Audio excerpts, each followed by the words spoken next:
Hello, folks. It's just after 1 o'clock, and I want to welcome people to our session today. I know it is a beautiful day out, but I do appreciate your time this afternoon and joining us to learn about infrastructure and sustainability planning.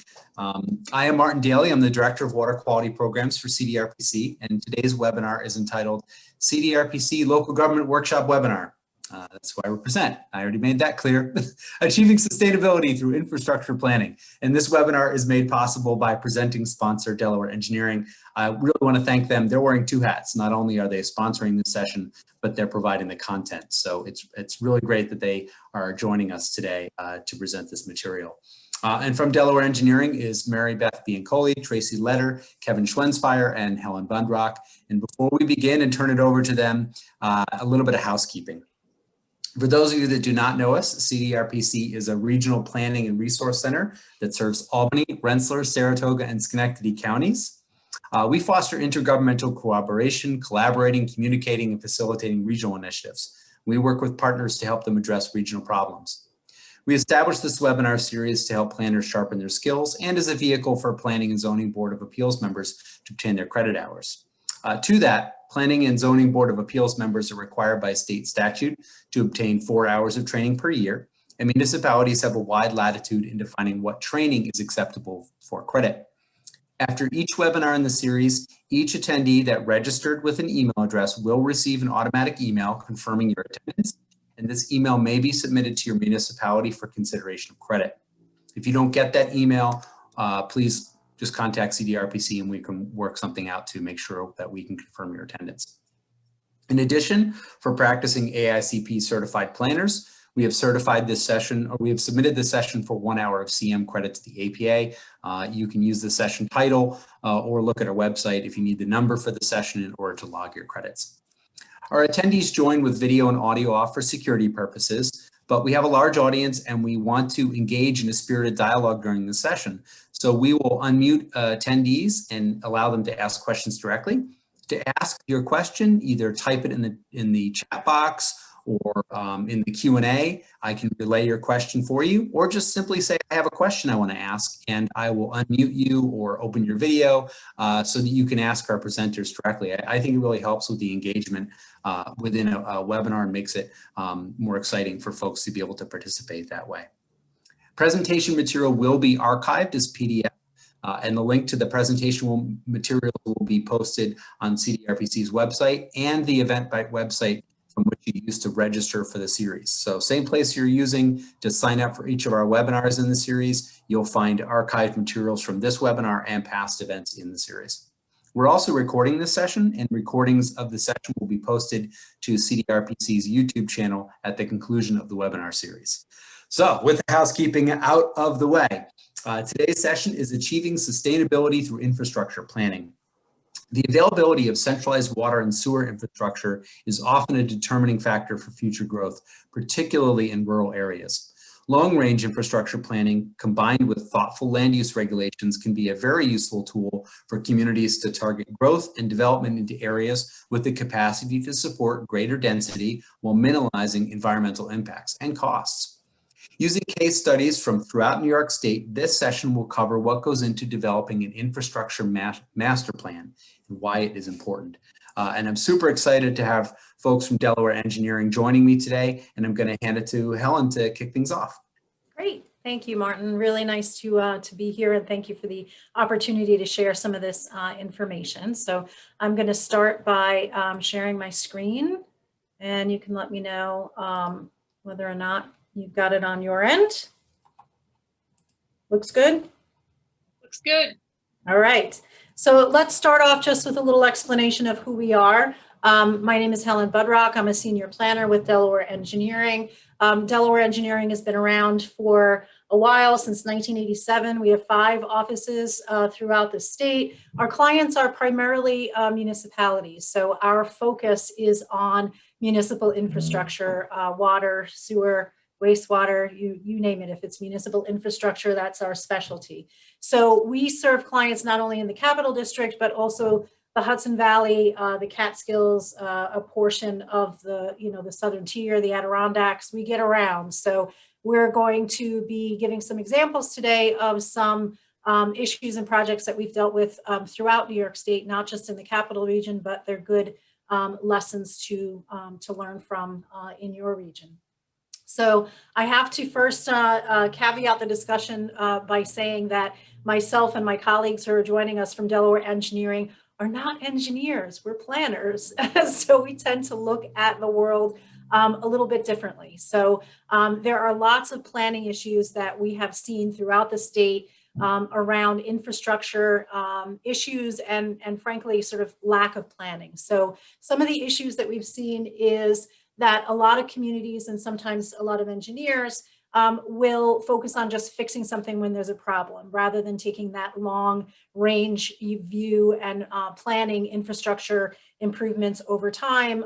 They're in reactive mode and they're just fixing what's broke when there's a problem. Our colleagues in the engineering world sometimes have blinders on and they just want to fix what's broke. And they don't, again, look at the big picture in terms of how that particular item or that particular issue where they're maybe having a regulatory compliance issue fits into the larger picture of infrastructure needs and how that can be leveraged to take a more holistic approach to infrastructure improvements. And then finally, we found in our experience, and actually we're experiencing it right now with a couple of projects, is that sometimes local officials and residents have this build it and they will come attitude towards infrastructure.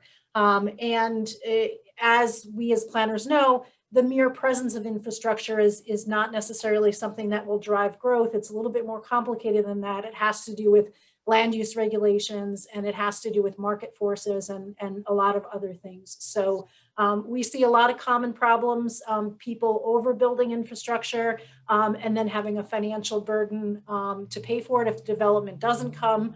And then we've also seen communities that are small communities that invest in an infrastructure system and then they don't touch it for 30 years and then they end up with huge capital expense that puts a huge burden on the ratepayers. So those are some of the planning issues that we've seen connected with infrastructure. So what we've tried to do is we've tried to frame our presentation within the context of sustainability, which means different things to different people, but one of the common frameworks that you find when talking about sustainable development is this sort of three-pronged balanced approach where you're trying to balance environmental considerations, economic considerations, and social issues, particularly social equity. So the way we've structured our presentation is there are three planning tools that we want to share with you today that each address each of those sort of three prongs of sustainability, starting with infrastructure master planning, and in the introduction, how that really achieves environmental sustainability is planning growth and development around areas that have the infrastructure to support it, and in areas where a community has actually planned to target growth.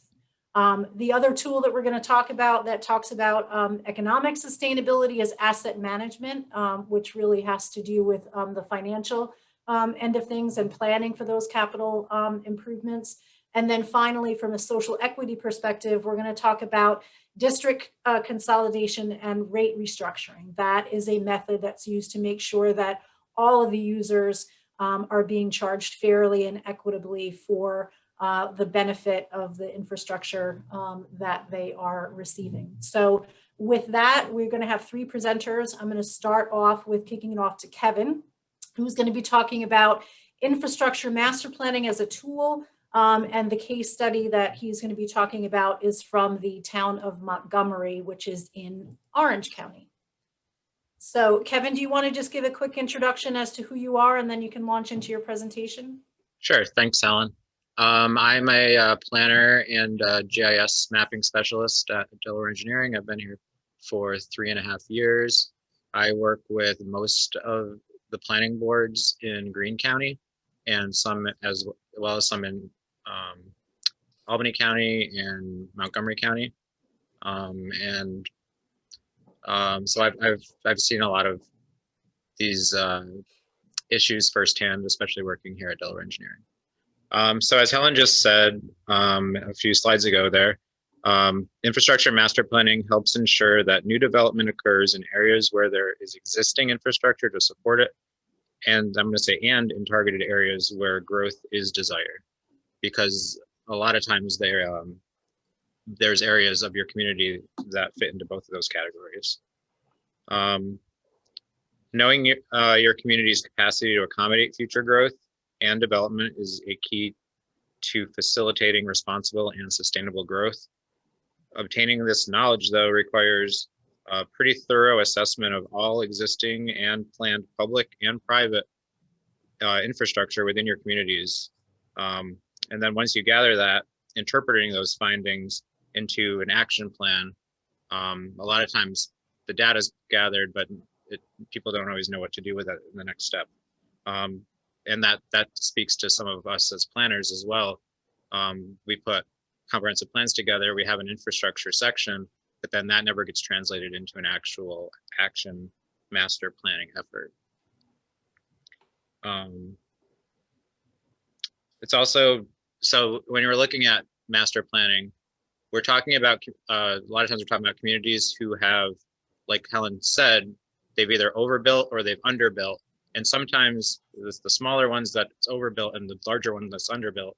And trying to figure out how to work work with these systems in the world today. A lot of our communities in this area have been kind of stitched together from smaller communities. You had the hamlets and the villages out in the countryside, and the developments now knitted those communities together, and it's been a bit of a piecemeal approach to trying to actually have a functioning water and sewer system. So the proactive evaluation of water and sewer needs of property owners is crucial. This requires in-depth understanding of the current needs of your property owners. A lot of times we're not even currently, the systems aren't even able to capture what the needs are right now. There's, people talk here and there about it, but you don't get like a full understanding until you actually go and do an evaluation of your entire system in your entire district. Understanding the status of existing systems in terms of conditions, capacities, users, costs, longevity, and sustainability. So you're going to want to know who your users are, what your district limits are. It's surprising how many communities think they know their districts, but then find that other users are using those districts, or that there might be two sections of a district that don't connect to each other. It gets pretty messy when there's been a lot of time and a piecemeal approach to these kind of districting. You really want to know your history, your infrastructure history, and most importantly, what your limitations are with your systems. The goal is to uncover what is wrong with your system currently that may be inhibiting capacity and future expansion. Ensure that investments funded by users are sound and bring value to the community today and into the future. So that's private and public infrastructure investments. They need to move your community closer to its goals, and too often they are actually further exacerbating the existing problems of your systems. So do not allow development to come into your community that would further extend or overload your infrastructure without working with them to improve your current system. Consider current and future regulatory requirements. So that's try to best anticipate the needs and regulations of the future.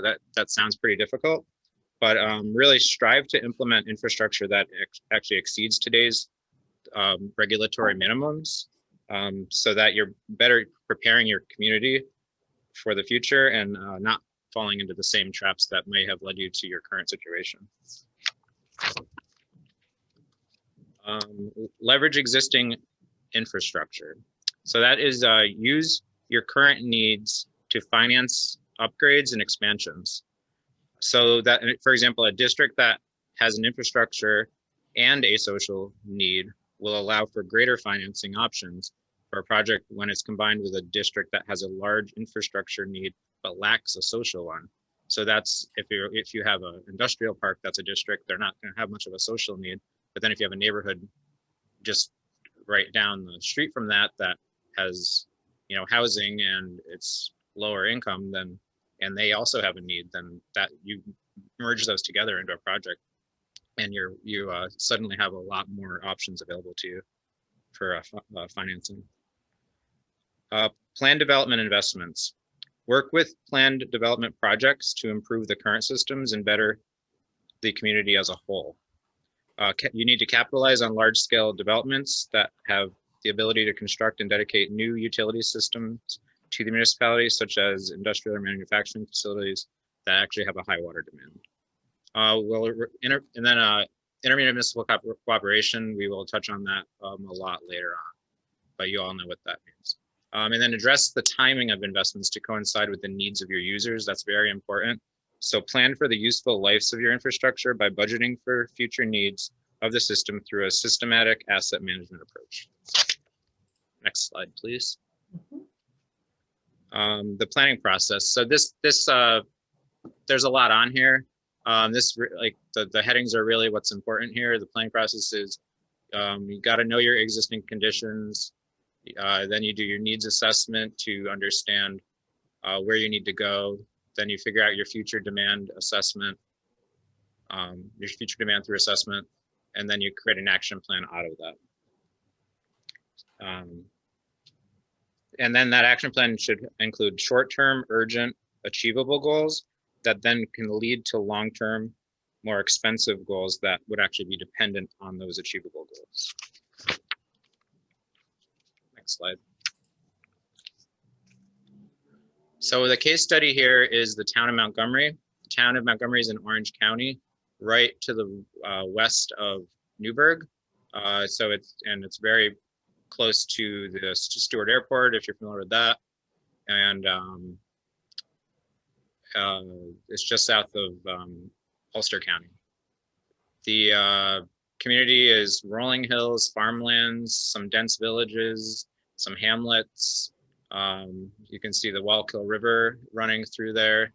It's a pretty, you know, in its agricultural day, it was a pretty bucolic place. It still pretty much is. But now, as you can see, with I-84 running through there, the development pressures have become a little stronger at the exit there.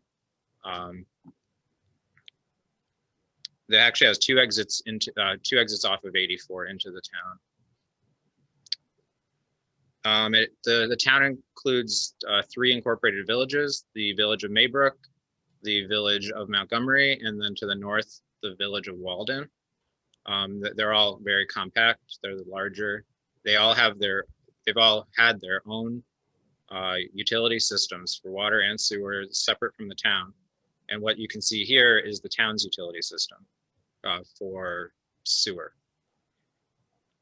So the town owns and operates the wastewater treatment plant that Helen's now circling. And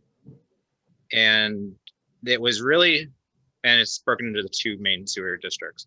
And it was really just put in place as a package plant for the industrial, basically the industrial park that runs along Neely Town Road there. It was never intended to be a town-wide system or really ever be expanded. It was just more of an incentive to get that development there for the industry. And there's very few, if any, residents that actually are within that sewer district 1.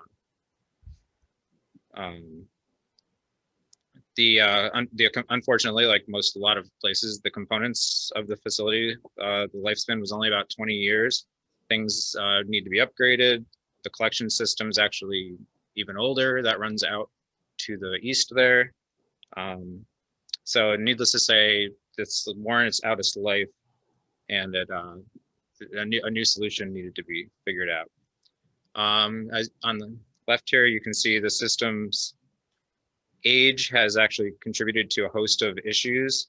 That includes hydrogen sulfide, deterioration of the lines, phosphorus loading from infiltration. The system's actually nearly maxed out. It's about 80% usually at capacity. And because of the small scale and location of this, it's very cost prohibitive to do technological upgrades. And it's really just not feasible to expand due to just the way that the system is set up. Next slide.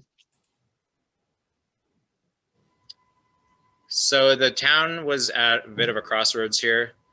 Do they expand the collection system and upgrade their wastewater treatment plant capacity, or do they maximize their existing system and pursue municipal cooperation? As you can see, the check marks on the former ladder, sorry. We knew what you meant. So at the recommendation of our firm, after we conducted an infrastructure master plan, the town of Montgomery initiated discussions with the village of Maybrook regarding the potential for sewage collection in sewer district 2, the one that was to the northeast there. And the town of Montgomery as a whole, so that entire sewer district would be directed into that the village of Maybrook, where the sewer treatment plant is actually in the north part of town. So it's very, very close. It's actually much closer than where the town's facility is. And that wastewater treatment plant actually is only running at about 55% capacity.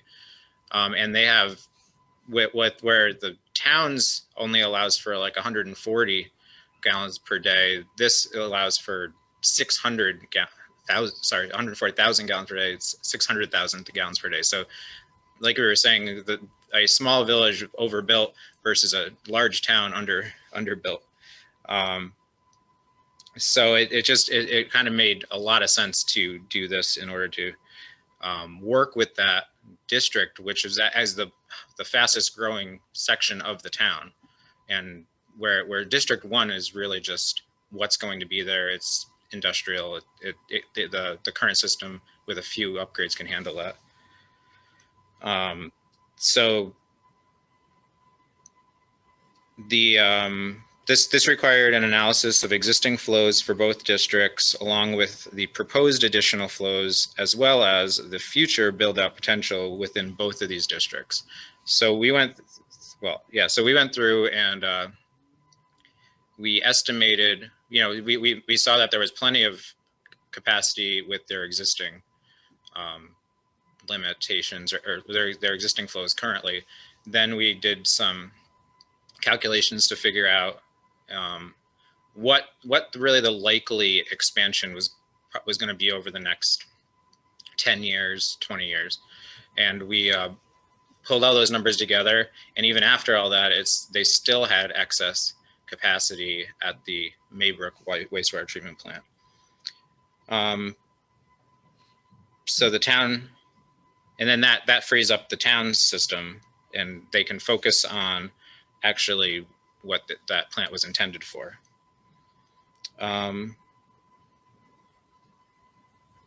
Knowing that there is abundant capacity, that gives the town more freedom. They can take measures to reduce those phosphorus loads, address the H2S effects, and reduce I&I. And it actually helps to control the growth of the community more, because that sewer district 2 can now take in those new projects that are coming. You can work with the neighboring property owners to actually come into the system without worrying so much about this issue, which the town has been studying for more than 10 years at this point, and they've put hundreds of thousands of dollars into engineering to understand what they can actually do just in their own town, when in fact it's far more efficient to work between the towns and not have to go around a artificial boundary when your nature actually made it far simpler to go to another location that might just be in a different municipality. All right. I think Mary Beth would be up next for achieving sustainability through district consolidation and rate restructuring. So Mary Beth, if you would introduce yourself, and I would start by saying that if anyone hasn't had a chance to spend any time with Mary Beth, she's not only a partner in the firm, but she is a walking encyclopedia for anything related to water and sewer. So Martin, did you have a question? What a way to tee up somebody for a question. Starting it with, you're on the hot seat now. That's okay. I have a question, and I'm gonna, maybe the walking encyclopedia address this question. Sure. So the question comes from one of our participants. How are growing municipalities handling the ongoing management of stormwater retention ponds? Oh, this is a tricky subject. I love this. We continue to add these to our town. Are there creative ways to handle these growing expenses? Absolutely. That's a terrific question, and it's definitely really prescient. So, I'm guessing most everyone on the call is aware that we've now have a pretty long history from a regulatory perspective of requiring the treatment of stormwater. And in the beginning, we were constructing big, somewhat ugly ponds. We've now got new regulations that are much more nuanced and much more better for the environment, and I think achieve the objectives of stormwater treatment much better. But the question is a great question. If you think about the traditional situation where stormwater infrastructure is built, there's a developer, be it a developer of housing, be it a developer of an industrial park, who goes through the process, through your planning board process, gets an approval on that plan. It shows stormwater controls, whether they are gray or green or some combination of those two things. They go through the state. If they're disturbing more than an acre, they get a permit to build these things. And life is good. We now have stormwater controls with our development, whatever it might be. But particularly with residential housing developments, in many cases, unless there's a homeowners association, the stormwater, the lots get sold off, the developer or builder is long gone, and the stormwater stays. And so now the question becomes, how does that get operated and maintained? Where does the money come from to do it? Because despite perhaps what everyone wishes for, there's a cost associated with maintaining stormwater infrastructure. So one of the things that we are pretty keen on is communities. I know we have a mix in the Capital District of communities that are MS4 communities. So they have a built-in program and hopefully one or more people who are engaged in stormwater management in the community. But a lot of our communities are fairly rural and don't meet those MS4 requirements, and yet they're still burdened with the stormwater built by others that they're obligated to maintain. So we're pretty keen on the idea of planning stormwater districts. And a stormwater district, and I'm going to talk a little bit about districts for water and sewer, but a stormwater district is very similar. These districts, I will say from the outset, apply in towns and counties, as long as there's more than one municipality involved. Not so much in villages and cities, although there are other mechanisms that can be used to achieve the same objectives, which is we need a geographical area that's responsible for funding the operation and maintenance of a storm sewer. Those properties that are benefited by that storm sewer, those storm sewers, a lot of people don't think about them, but they provide an incredibly valuable service. They keep our basements dry, they keep our roads safe, they prevent water from ponding during rainstorms. And then obviously there's, that's from a practical property owner perspective. And then for all of us who are very worried about the environment, they do good things to clean up the water before it gets discharged into a lake, river, pond, stream, our local water bodies. So there are, just as there are structures for water districts and sewer districts, the same structure can apply for a drainage district. It's the same process. An engineer prepares a map plan and report that describes the nature of the infrastructure, which properties are benefited by that infrastructure, and what's the cost of operating and maintaining that infrastructure on an annual basis. And those costs get assessed against those properties so that there is money available to conduct that maintenance. A lot of communities, the money ends up coming out of the highway fund or the general fund. And because it's not planned for, and it may not be the number one thing that that particular entity within the community is focused on, oftentimes it gets short shrift. So we do recommend planning for, budgeting, just as Kevin was talking about with infrastructure master planning. Drainage should be part of that consideration. And Tracy's going to talk a little bit about, when she talks about asset management, about capturing all of the assets of a municipality and understanding what they are and how to maintain them so that they are sustainable.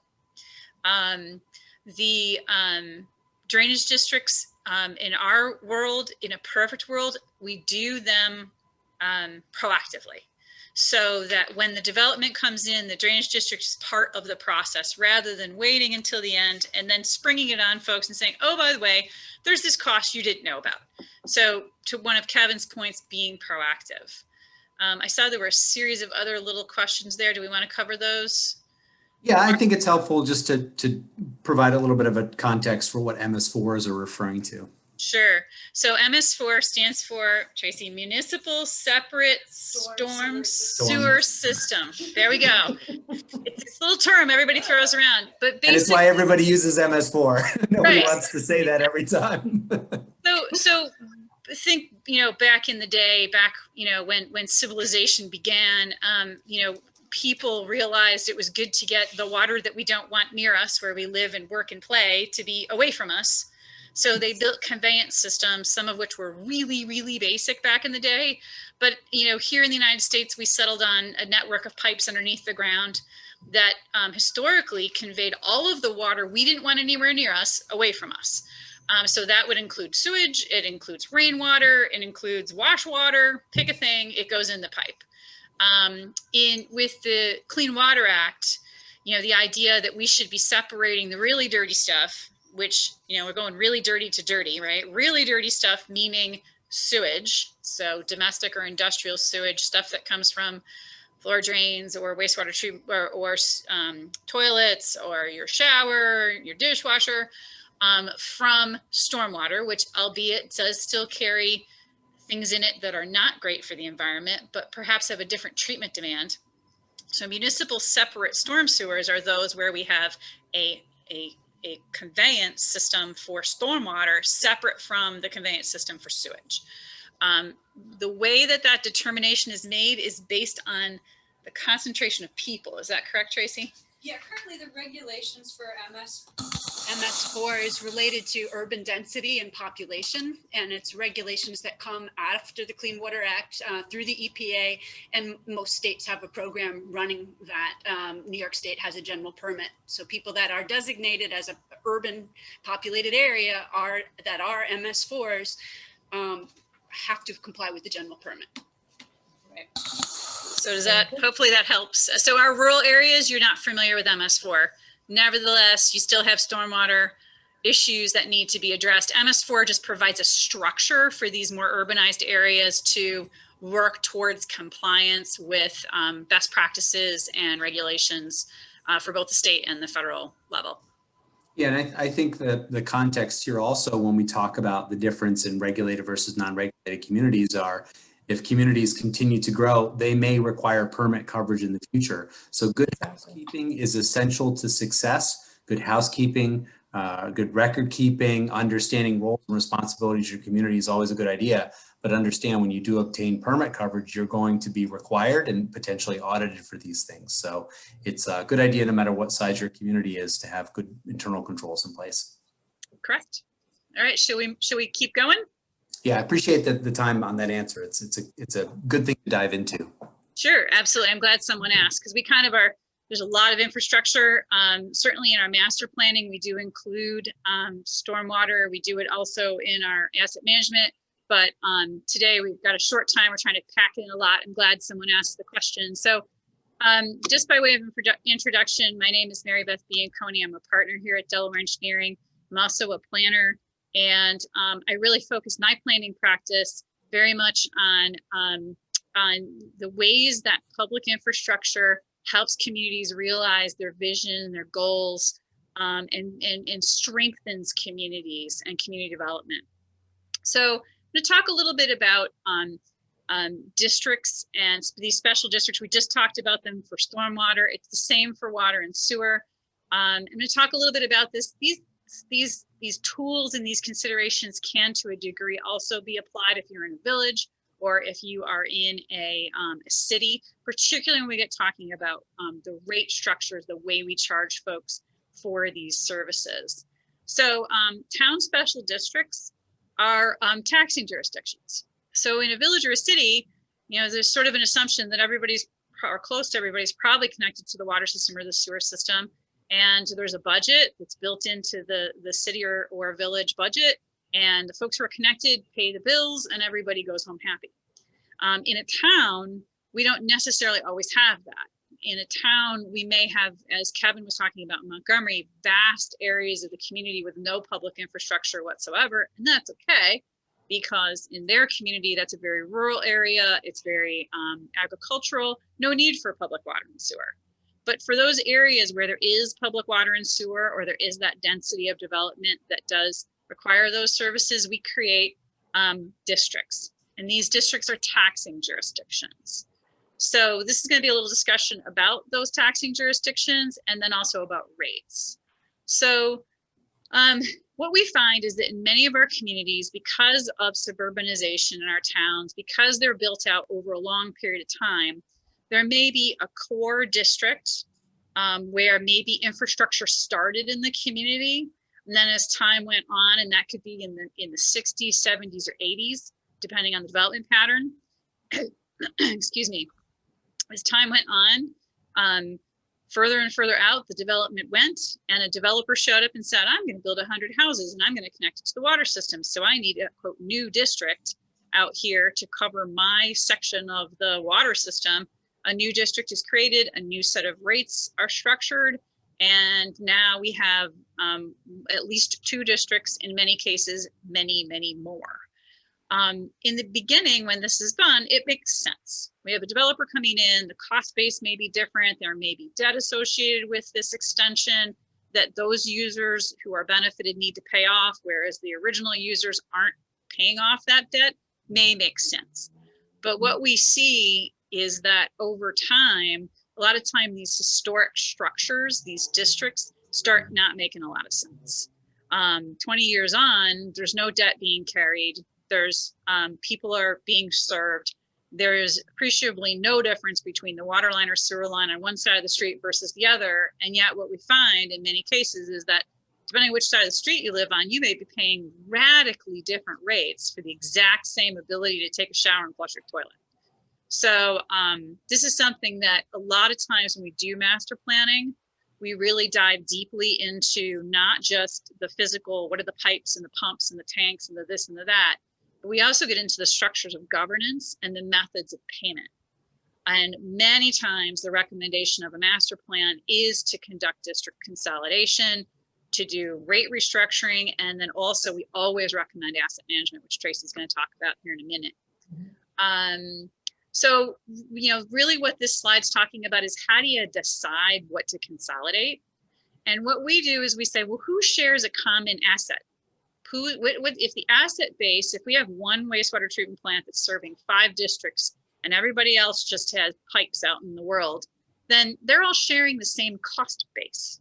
This cost base is the wastewater treatment plant and all the pipes that lead to and from it. So rather than having separate structures and separate districts, it may make a lot of sense, and there's a lot of detail behind this, but to have all of those folks share in the costs. Most of the time, this gets us to a position of substantially greater equity among users. And that's really, really important. We know that the methods of charges that folks use, and I guess maybe, Helen, should I go to my next slide? Sure. Let's see here. It's more of a process. Yeah, we'll talk about this first, and then we can talk about sort of the details. So in town law, districts are created under what's called Town Law Article 12. There's a couple ways it happens. One way is that the users themselves say, they show up at the town and say, gee, I want to be served. I'm not served and I want to be served. And that does happen, and that's not a petition process. The other way is that the town may say, hey, gee, we've got this hamlet. Back in the day, it was great, but today, you know, maybe our downtown has no restaurants left because they can't function under Department of Health rules because they all have septic systems and they're all a huge problem. So it may be that the town is taking this action. Once districts are created, creation is based, like I just said, for the stormwater districts, on an engineer saying, here's what it is, here's who's charged, here are the costs. Then how do we now take all of these separate taxing jurisdictions, perhaps mush them together into one thing to, again, add transparency, add equity and efficiency, and good sharing of the resources. We used to have a section of law under the town law that had us run through a process. A few years ago, folks may remember, our current governor was the Attorney General, and he had a very substantial motivation to reduce the number of what he considered municipal governments in the state. By his count, there were over 10,000. Now, a lot of those, we have 62 counties, we have a lot of towns and villages, but a lot of what he was getting at were we have all these separate little districts. We have fire districts, we have ambulance districts, we have water districts, sewer districts, we have school districts. He counts them all in that over 10,000 and says, my gosh, that's too many. And, you know, to a degree, he's right. It is too many, certainly to be efficient and likely to be transparent and fair. So out of that was born new legislation under the General Municipal Law, Article 17A, which has to do with the consolidation and dissolution of local governments. Now, some folks on this call may be familiar with that because it's the law that's used to say do away with the court system, where maybe a town and a village had a court and we decide to consolidate them because it's a total duplication of services with no benefit. Or in some cases, you may be familiar with villages dissolving and becoming part of their town in which they're embedded. The same law is used now to consolidate water and sewer districts. So it's a proceeding of the town. It is, we still prepare a consolidation agreement, even though it's really the town who represents the districts agreeing with itself. Prepare a map plan and report, again, describing who and what, and where, and when, and why, how much money. This is a public process.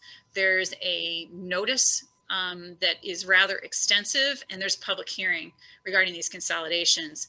Most of the time, in our experience with water, sewer, and other types of infrastructure consolidations, there is a substantial benefit to the residents. So we have not had, in our experience, substantial controversy over these consolidations, because the reason they're being done is because they help the users. Because it's a public process and because it is intended through its demonstration to show that it's in the best interest of the public, it does not require a permissive referendum. And the board determines when the consolidation of these districts is effective through the proceeding. So let's go to our next slide. So this is a little discussion about rate restructuring and rates. And this is, a lot of times this is really difficult for the average person to understand. And frankly, it's sometimes really difficult for even our municipal officials to understand. How do people get charged for water service or sewer service or drainage services, or pick a thing? The answer is it varies widely. It depends on when your district was created, depends on who created it, depends on the intent. Fundamentally, the way these districts are supposed to work is you are supposed to pay based on the benefit that you get. So if you're some giant, industrial user that's making an enormous profit and you're using public water or public sewer, you probably should pay more than Mrs. Smith, who owns a single family home that she built in 1960, who isn't really making a profit on taking a shower and doing her dishes and flushing her toilet, but she enjoys that same service. A lot of times what we find is, depending on the region, depending on the situation, the method of charges can be extremely difficult to understand. It can be unintentionally very inequitable. We see a lot of communities where, because this was sort of a common thing back in the 70s and 80s, you might be charged for the capital cost of the system based on the linear foot of pipe that runs on your main side of your front, what we planners, we would call the front, right? The front yard of your property. Well, here's a problem. You know, if we're, one of the local examples is we're in East Greenbush on Route 20, and it's a mixed area of commercial and residential. And you might have a home that was built there that has 100 foot of frontage, which is not unreasonable for a standard home lot in that community, right next door to a gas station that's on a flag lot that has a 10-foot wide right of way. Well, that home, if it's paying on the basis of linear foot, is paying way more than the gas station because it's 10 feet versus 100 feet. So we see that that's kind of an unintentional result of some of the way rates were structured. Some of them are based on points. The points can be based on land use, the idea that more intense land uses should pay more than less intense land uses. There's some logic to that. Some of them are based on the amount of acres that a property has. Sometimes the acreage doesn't really reflect the use of the water or sewer system. And so that one can be a problem with equity. Assessed values really gets into an issue with equity, because we'll go back to Mrs. Smith, who bought her house in 1960. Her ability to pay for her water or sewer probably hasn't escalated at the same rate as her assessed value of her property. And there really isn't a relationship between the assessed value and the value you get from flushing a toilet. If you're in a $500,000 house, you flush a toilet, you get the same benefit as somebody who's an $80,000 house. You're both just flushing a toilet. So assessed values sometimes come into play and can be super regressive. And then another one is water consumption. And that one can be a good metric to use because, again, it equates to that benefit. So we see a lot of different structures. And one of the things that we try to do, and I think all municipalities should do, is strive to get it so that your rates, so if anybody who pays a bill can walk into your town hall, village hall, city hall and say, why am I paying this bill? Where did the costs come from? And they should be able to understand it. It should not be so complex. It's got to be defensible. Exactly.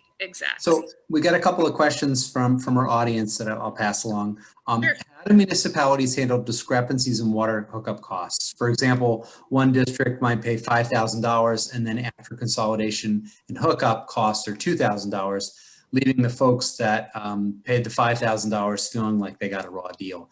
How do municipalities like arbitrate that kind of differentiation between hookup costs? Yeah, that's a real challenge. And another example of the same thing is the developer who has to put in a pretty long length of pipe to get to his property, but he might not be the property that's adjacent to the water system, and everybody between him and the water system benefits from his expense. Yeah, we get a lot the same is true with roads. Yeah, we get a lot of questions about, can I recoup my cost? And we'll say, well, you can go talk to your neighbors, but I don't think they're going to be inclined to pay you back.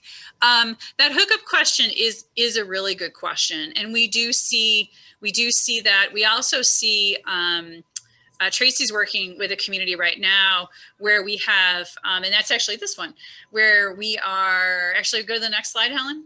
Yep. Where Thompson, this is down in Sullivan County. If anybody has been to Monticello or to the casino that's down in Sullivan County, it's in the town of Thompson. And Thompson is sort of that classic community where over time, a lot of infrastructure got built by a bunch of different people to meet a bunch of different objectives and turned over to the town. And this town, which has a population, I think, Helen's around 15,000, is that right? Yep. Around 15,000. So it's not a huge place. They have 11 sewer districts for a population of 15,000 people. That's kind of excessive. 9 districts send wastewater to 5 plants. What's happened here, and what Tracy's working with these folks on a consolidation or rate restructuring, you have folks who've been paying way too much for a really long time. We have folks who haven't paid anything and still got service. And then we have kind of the, the middle, who've paid, probably, somewhat reasonably over time. We do not have a way, and I'm not an attorney, but when I talk to attorneys, we do not have a way of going back into the past and say refunding someone who paid too much or making someone who paid nothing or too little. We don't have a way of doing that. There is, New York state law, it doesn't include something. And again, this is something you should definitely talk to your municipal attorney about. But my understanding is we don't have a way to fix that.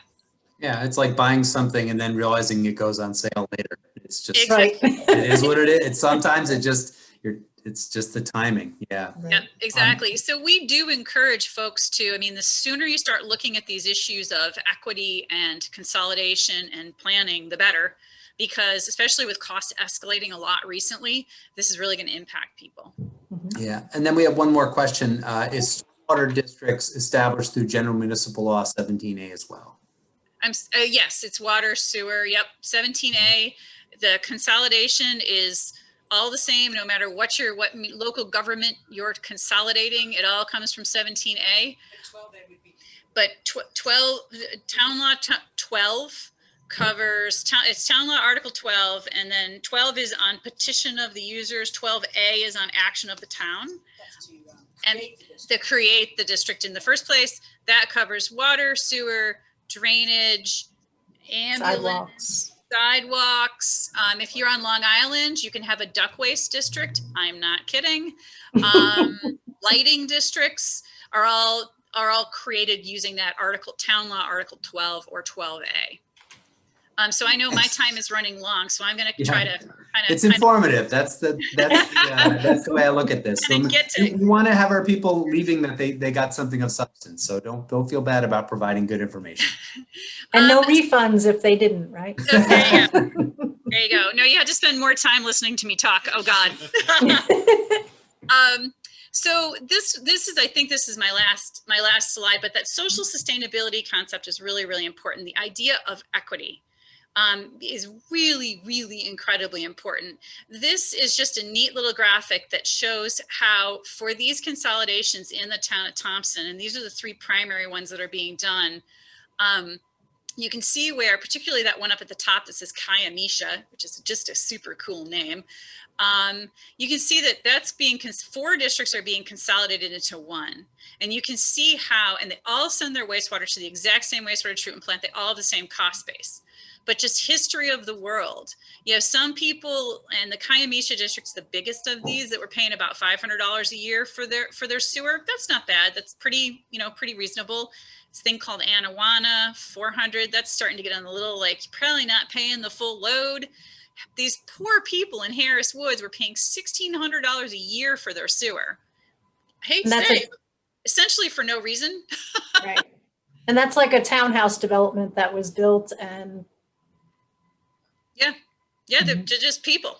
And then Lakeview was paying that about $650, which again is pretty reasonable. So when you combine these people all together, and we can, in a very transparent way, describe what you're paying for and why you're paying for it, the average person is going to pay $430, $420. So the only people who are actually going to pay a little bit more are those folks in the Anawana district, and it's $30 a year. These are annual costs. So you can see with these other two, it's a very similar story. Now, do we have gainers and losers? Absolutely. We're going to have some people who are going to pay more. We're going to have some people are going to pay more or less the same, and some people are going to pay less, in some cases a lot less. When we do these restructurings, we find that largely those people who are going to pay a lot more are not residences.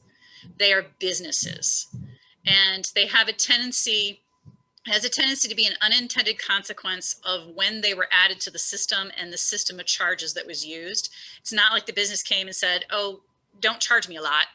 It's in many cases, like in this, we say some commercial users, particularly offices, medical facilities, and retail stores, will see an increase. The reason is because those facilities were never included in their sewer use law. So they didn't really know how to charge them. So at the time, they just sort of said, oh, here, pay this.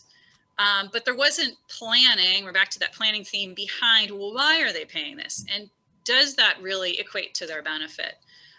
So again, I think there's some opportunities here. Doesn't necessarily have to be a town. We find in villages and cities that rate evaluation, rate restructuring is an important exercise to do, and ensuring that what people are paying actually pays the bills. We have a lot of communities where the water and sewer rates, it's not popular to change those with the public. So municipal officials are reluctant to do it. They wait a really long time. And then many times in the face of a huge capital project where they're going to spend a lot of money, they're going to change the cost base. The changes look enormous and people are out with pitchforks and torches, screaming and yelling. And to some degree, that's a legitimate issue. So Tracy's going to talk a little bit about how you avoid those giant changes in costs by doing asset management. Good segue. Great. And taking on asset management, we can see that it's a part of the things that we've already talked about. It's kind of that beginning detail that you need to go through for master planning, and also you need to understand your assets in terms of sewer district consolidation and cost sharing. So just to get into that piece by itself, next slide, there you go, thanks. Sorry, I'll move closer to the mic because we have a very short wire. How's that? Okay. Upgrade, by the way. Is that on our asset list? Absolutely. Right, yeah. So public assets are those things that are owned by the community and public, and we're talking about roads and sidewalks and water and sewer pipes, buildings, facilities such as parks and community centers, vehicles from everything from the cars that are used for office visits to the pickups to maybe the vacuum truck. And a lot of this might have been in ownership for a long time, like the town hall.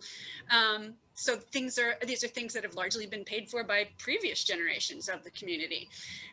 So your maintenance and your investment decisions today, which is what you have to keep in mind, will affect the lives of your city residents, businesses, and visitors for decades to come. And budgeting and taxes and all of those decisions involve public support. So what you really want to be doing is doing something in a clear way and making decisions on how to keep those levels of service and cost benefits more even. And you all know that these investment decisions are going to involve trade-offs because you're not going to be able to pay for A and B at the same time, most likely. You might only have staff resources to do one. You need to have a way to make some logical prioritization.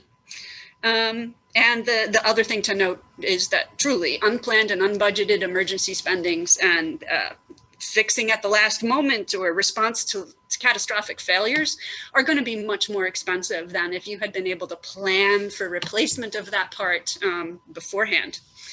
Okay, next slide. So again, the objective of asset management is maintaining infrastructure and public assets in the condition to meet the needs of the public at the most reasonable cost.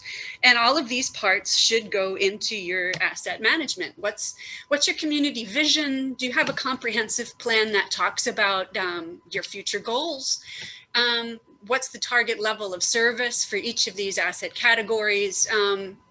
How are you going to create a capital investment program and a long-term financial plan? So asset management is pulling together all of these things, pulling together the data about them and helping have the information on hand to answer these questions.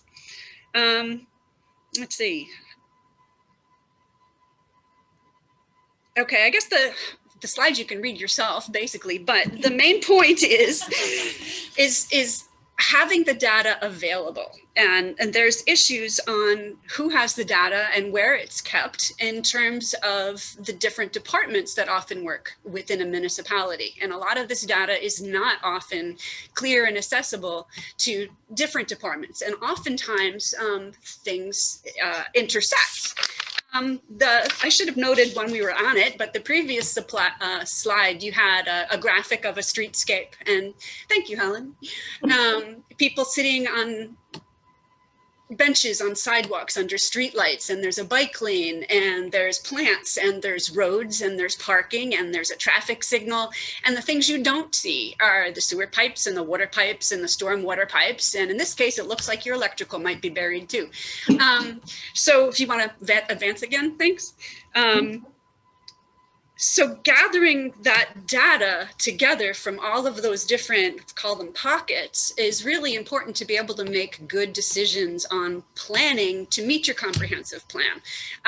If you're going to need to replace that stretch of street, what pipes are under there? What could you possibly be doing at the same time with that street already open to improve a sewer line or a water line at the same time you've pulled your pavement up already for the street and you intend to redo that anyway. So that's what this asset management idea is supposed to be able to do. Help you with those kinds of things. So there's two main ways that planning for funding of these assets happens. You can have top down where maybe administration says at the beginning of the next fiscal year that we have this much money. What are we going to spend it on for each of those line items or department classes? And you wind up going through a little bit and you come up to the bottom where you have to review and adjust budget figures to kind of align with your priorities. Or you can also start with individual departments or individual projects where you've got this list of high priority work and things that you really want to get fixed, but do we have the money for that? And you have to adjust the priorities and the funding. And often something like this is mixed and it happens in a mixed kind of a way. But asset management and knowing what you have, where it is, and what condition it is in will help you prioritize and make these decisions in a much clearer way. Next slide. So for this one, our case study was a project we did for the city of Beacon in partnership with Pattern for Progress. Basically, what they had decided was they wanted a broad look at what they have. You can create an asset management plan for under like master planning. You might be just doing water and sewer, or if you have a specific project in mind. The city of Beacon wanted to do a rather broad brush. So what we wound up doing for them was creating a tool, and the picture here is a part of, it's one Excel spreadsheet of this asset management inventory tool. And across the bottom there, you can see a whole bunch of different spreadsheets, and they don't all fix on there.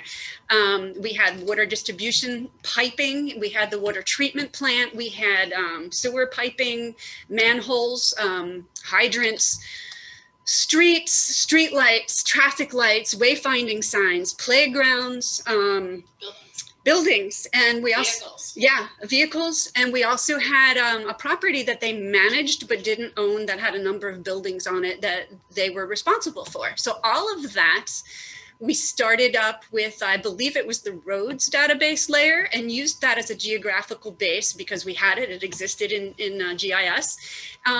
And we were able to tie a lot of those assets together on a spreadsheet, but in ways that on each of these pages, we could go back. Right there, you can see the road name. The first one on water distribution is Stone Street, as an example. So you could go to the road spreadsheet and sort for Stone Street or query and find out what was on the road, how old the road itself was, what was the paving material, any indication on the DOT condition for that. You could go to the water distribution system page and find out, was there water under that street? Was there stormwater under that? Sorry, we did do stormwater as well. You could go to each of these pages and each of these asset pages and look at Stone Street and find out what was under Stone Street. So if you have a project coming up on Stone Street, you've got a better idea of what you're going to find or what you could possibly tie in together. So that's a short description of the tool itself. With this, we created a user manual so that we described to the people who would be needing to use this tool and upkeep it, how to do that in Excel. Not expecting that everybody had Excel. I don't think yet there. And then the other thing we created was an asset management guide that talked about the framework for asset management and how to take care of it. let's see, one note on service life of things.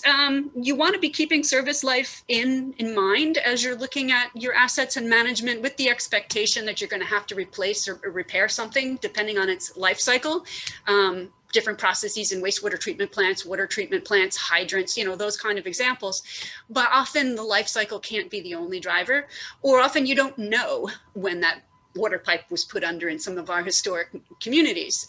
So in this case, what we wound up doing with water mains was going by material, and what kind of material it was, which we pulled out of the manhole inspection lists.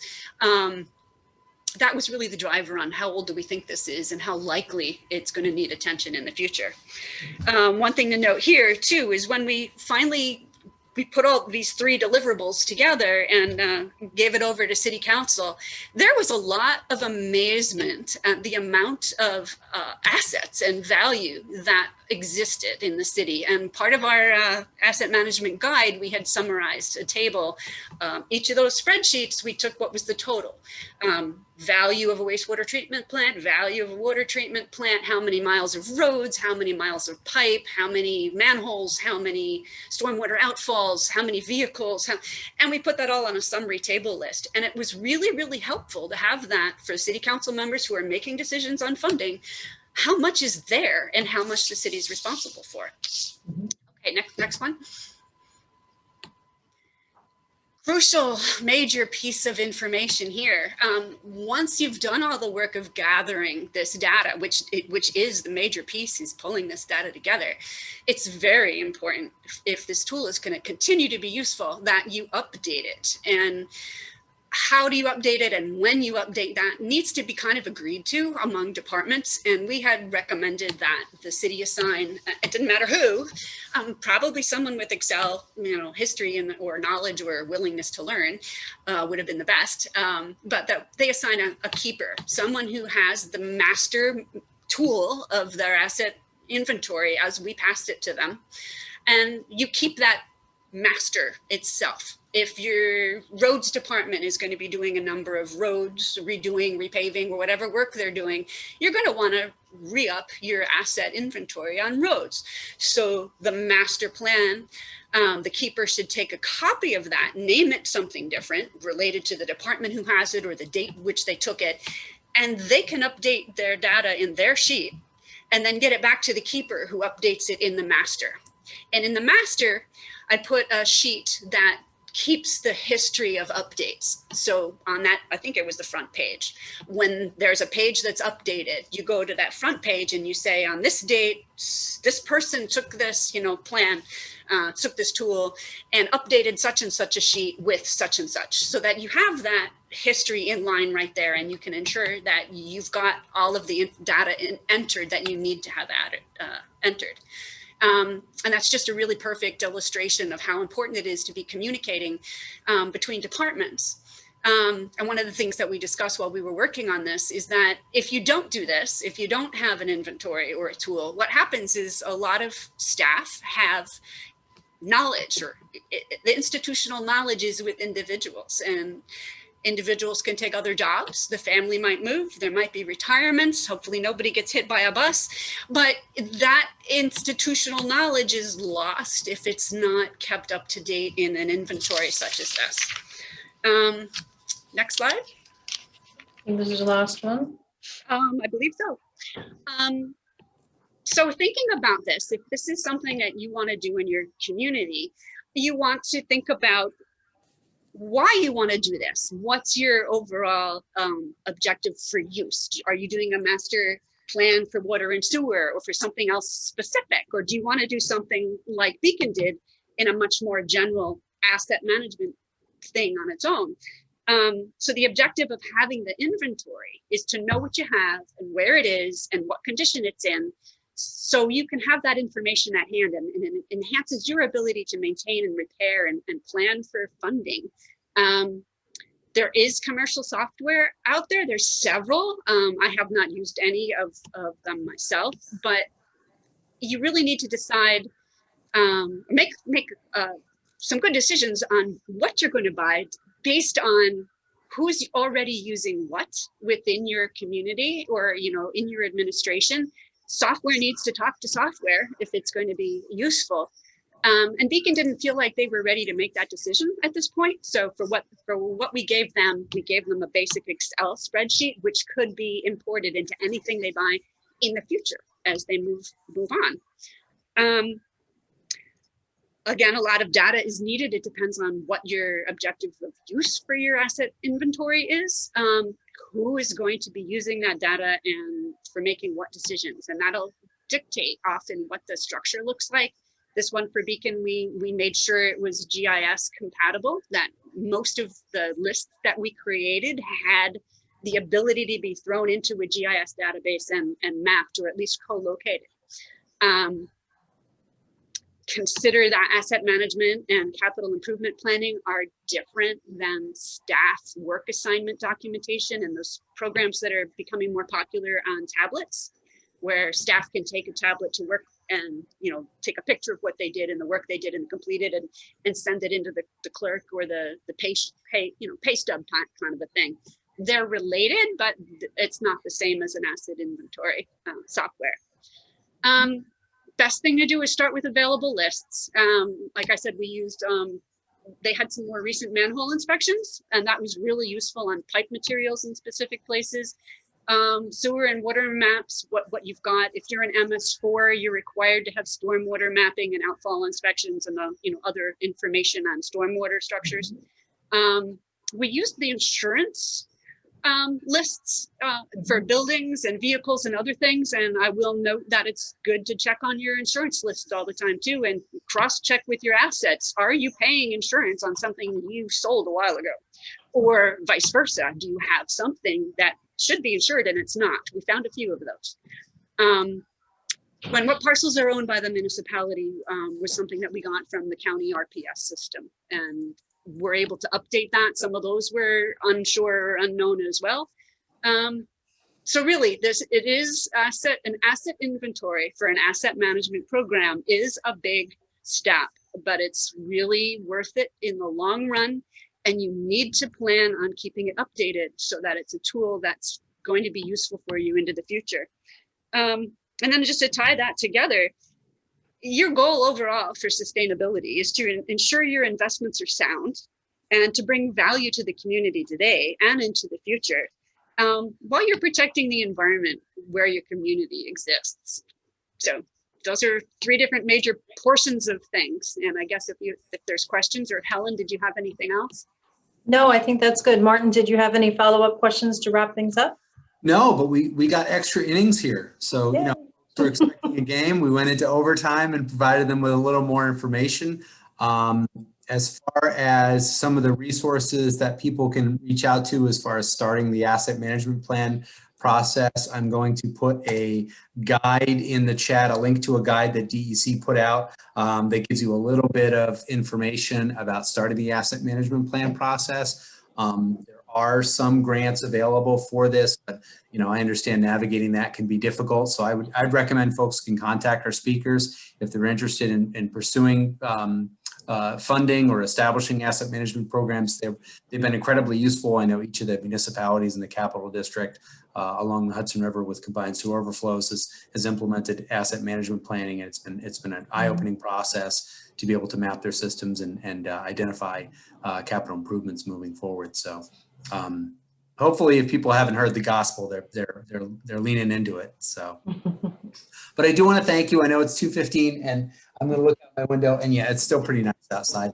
So I know people are maybe dying to get outside to eat or get on with their day. So I do really want to thank you for your time today and sharing your expertise. We'll archive the presentation on the Eventbrite page, and when our series is over, we will put this on our CDRPC YouTube channel and blast that out to everybody. But everyone, really, thank you so much for your time today. Really appreciate your sharing your expertise with us, and hopefully we can partner with you in the future again. Great. Thank you for having us. Yes. Bye-bye. Bye. Take care.